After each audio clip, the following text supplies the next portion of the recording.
The concept of di ganap na kompetisyon and one example, the monopolyo.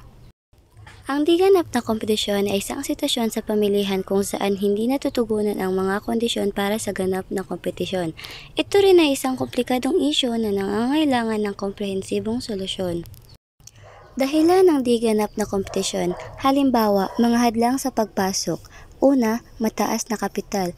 Kailangan ng malaking pera para makapasok sa negosyo. Pangalawa, mga regulasyon ng gobyerno, mga permit at lisensya na mahirap kunin.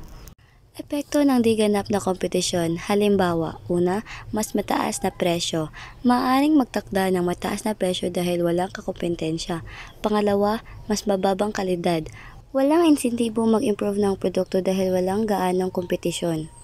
Mga solusyon, halimbawa, regulasyon ng gobyerno. Una, antitrust laws para pigilan ang mga monopolyo at oligopolyo. Pangalawa, price controls para kontrolin ang presyo ng mga produkto. Pangatlo, deregulasyon para bawasan ang mga hadlang sa pagpasok sa pamilihan. Isang uri ng di ganap na kompetisyon ay ang monopolyo.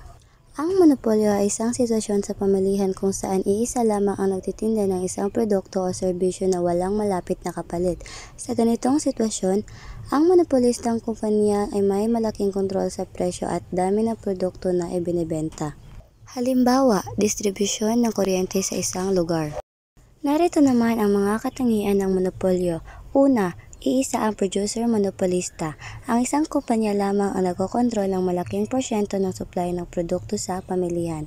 Pangalawa, walang malapit na kapalit ang produkto. Karamihan sa mga produkto ay kailangan at halos walang tuwirang pamalit.